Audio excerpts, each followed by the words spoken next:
Hey guys, so I'm going to throw together some stuff from the past 4 days in Cambodia, from when I was at BKK Airport all the way to today, which is okay. So Saturday was April 15th, and I was supposed to get on a plane at 8 something in the morning. My cab driver, I've used this cab company a couple times. First time they were like 10 minutes late. This time the guy was like over 20 minutes late. He was actually kind of like debating with me on what time to pick me up the day before. And I told him, pick me up at 6 a.m. The plane leaves at 8:45. And he was like, oh, 6:15. I'm like, no, 6 a.m. And lo and behold, he picked me up at 6:20, took me to the airport, and I missed my flight. So I have to tell you that I don't think I'm going to be using that guy again. I've spent the last 4 days getting used to Cambodia. Cambodia is a whole different animal than Thailand. Super nice people in Cambodia, completely different everything. Like in Thailand, you drive on the British side of the road. In Cambodia, you drive on the American side of the road. It takes some getting used to every time you go to a new country. You're always like feeling like you're bouncing off the walls and walking in circles and stuff, and until finally everything starts to come together. 4 days in now, and I can get myself around Phnom Penh, the capital, pretty well, and I feel pretty comfortable here. I have adopted a new country. I definitely like this place. I like the people. They're very nice and soft spoken and stuff. Do have to watch out for all the typical tourist trickery stuff that goes on, but that goes on in our country too, in Hawaii, where I'm from. Anyways, to make a long story short, 4 days in, and I'm at home. I'm not going to tell you too much about what I've been doing looking for Saahan. I can tell you right now, I'll let you kind of figure stuff out as the videos go on, but right now I can tell you that it's hit and miss, ups and downs. I'll take you through everything, so watch the video, folks. Well, here I am at BKK Airport in Bangkok, and I am on my way to find Saahan. This should be interesting. I'm going to Cambodia for 1 week. I'm going to find this little squirt one way or another. So Saahan's an amazing little boy, man. He wants nothing more than just to have a normal life. I made a promise to him. I told him, I'm not leaving, Saahan. I'm going to help you out. He has to go for the ride with his mom, so whatever his mom does, he's in it with her for the ride. He got put on a good ride this time. So anyways, we're off to Cambodia to find Saahan.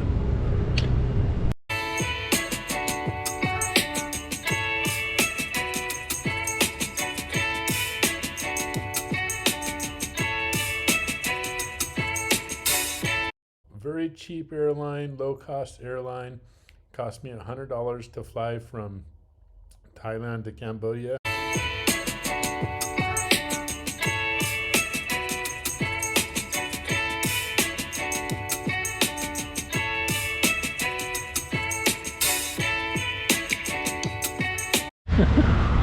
All right, so we are heading to the Phnom Penh 51 Hotel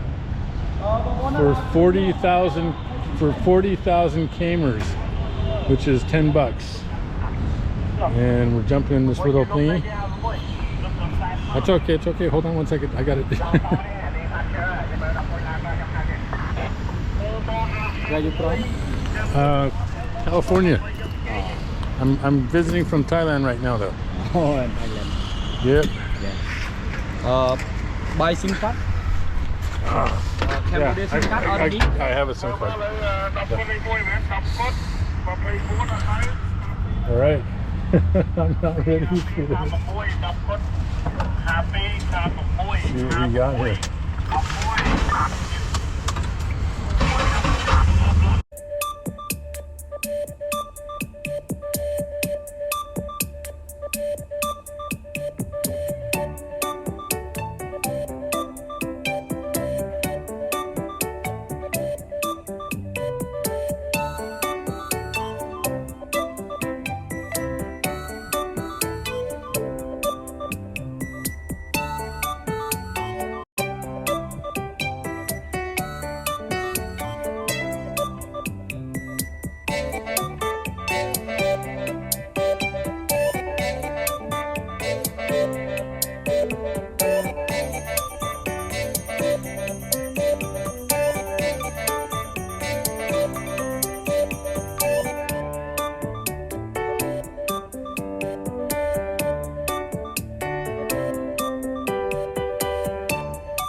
Okay, so I've arrived. I'm at my hotel. It's called the Phnom Penh Hotel 51, and it's in a good location in the city. It's not like super expensive, super fancy, anything like that. I don't like those hotels too much, you know. I don't like to be overcharged. There's no reason for it.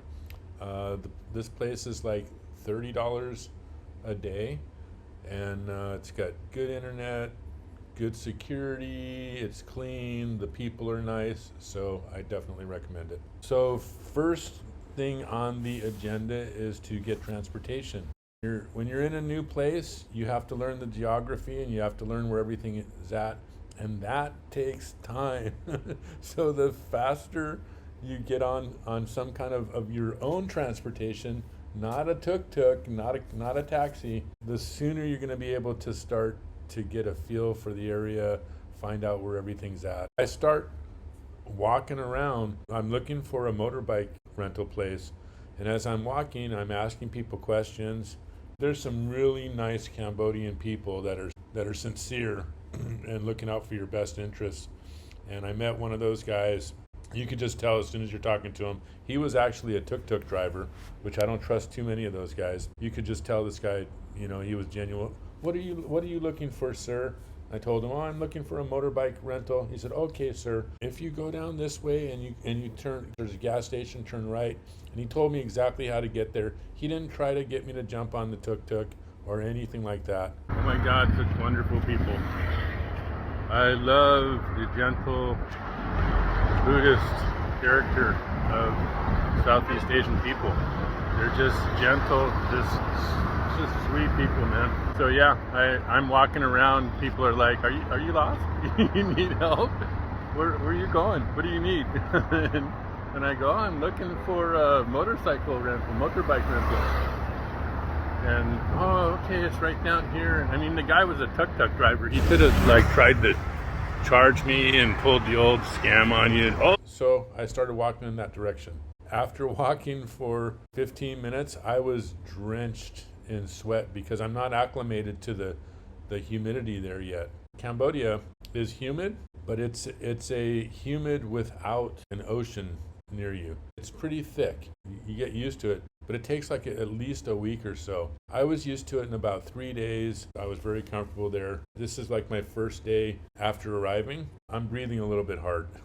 As I was walking and I'm starting to get a little worn out, this guy here, this tuk-tuk driver, saw me. They're constantly hitting on you. You have to be careful about these guys because most of them are there just to like get as much money as they can from you. They don't really care how they get it. It's just the way it is. You have to know the trickery of the tourist trade in different countries. And you know, I'm pretty aware of what cab drivers and tuk-tuk drivers can do to you. So this dude here actually drove me in circles. He pulls over. He's like, you want to ride? I go, do you know where a motorbike rental is?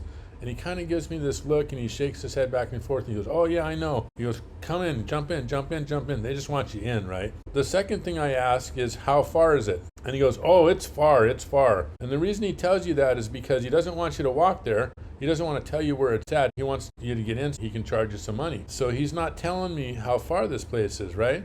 So the last thing you always ask is, how many kilometers is it away from you? Then they look at you and they can't lie about that. I always have cameras on me. So when they put me inside the tuk-tuk, I always pull out the GoPro and I start recording, and then they're like, ah, shit, you know, because now they can't lie to you because you can look at the address of where you're at, you can see where you came from, and you can see exactly how many kilometers it is. How many did you see the killing field? Oh, everyone's seen the killing field, yeah. You've been ready? No, I'm on work here. I'm working. Yeah, I just need to get a motorbike rented. I can ride you through the... No, I know how this works. He's thinking he doesn't know what to do right now. So here, watch this dude.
Okay, and just like that, I have rented a beautiful Cambodian motorbike. That looks good. A little small for me, but it looks like it'll work. Where? The red one? Yeah. No, I wanted the white one. This one. This one no. Yeah. This one no battery. No battery. Yeah. Ah. Battery. Oh. Those jerks kept my passport without telling me. So you guys, I never got my motorbike from those guys. I wish I had it on video for you. You know, I was on guard the whole time I was there because the tuk-tuk driver was shady. He drove me in circles. He wouldn't answer my questions when I first got in the tuk-tuk. I mean, I could tell he was a scammer. He was just trying to like figure out how to get as much as he could out of the tourists. I watched him drive me in circles and drop me off at that motorbike rental. And so red flags were going like crazy when I was in there. I was trying to cover all my bases. They were real pushy, trying to get me out of there. They switched bikes on me, which is a big no-no. They were pushing me at the very end to get me out, and that made me nervous. Once I got on my bike and I rode away, which I wasn't happy with, it was a really crappy bike. I started feeling my pockets and my passport was gone. And man, you don't take my passport. That's the one thing I don't relinquish to anybody. You have to have a passport for everything. I immediately went back there and I walked in and I said, "Where's my passport?" They said, "Oh, we take that." Had they asked me, had they said, "Is it okay if we keep your passport?" I would have said, "Absolutely not." But they know not to do that because they know that's going to upset people. So they just tried to sneak it by me. And at that point, I was done with them. So I said, "Look, give me my passport back. I'm gone. Give me my money back. I'm out of here." And I just left and went to a different motorbike rental. If I'm going to do business with somebody, it's going to be over and over again. I'm looking for like permanent places to do business. They were shady, so I don't want to do business with them. Who knows what's going to be next? They're going to say I wrecked their bike or something. The bottom line is never give your passport up. And if the place you're doing business with isn't honest with you, go somewhere else. I ended up going to another motorbike rental after this place. They were totally professional from the get-go with me, explained everything, did a safety check with me on the bike when we were done. I mean, they were awesome, and I got a good price from them. And you know, you can just tell the difference with people. So anyways, my day ended up really good after that. My finding a motorbike rental debacle is over with. This is my bike right here. I paid $50 to rent it for 1 week. Yesterday, I had a little situation come up. The tuk-tuk driver took me to a pretty shady motorbike rental place. And I mean, it was just shady from the get-go, from the time I got into the tuk-tuk. He didn't want to tell me how much it was going to cost. He didn't want to tell me anything as far as like the trip goes to get me there. And so anyways, make a long story short, they took my passport and they were really sneaky about it. They took it, and they always take it and make a copy of it, but they give it back to you. Well, this place took my passport. It sat on the desk, so I wasn't really worried about it. And then they got me to fill the paperwork out, and I got all focused on the paperwork. I paid them, everything was good.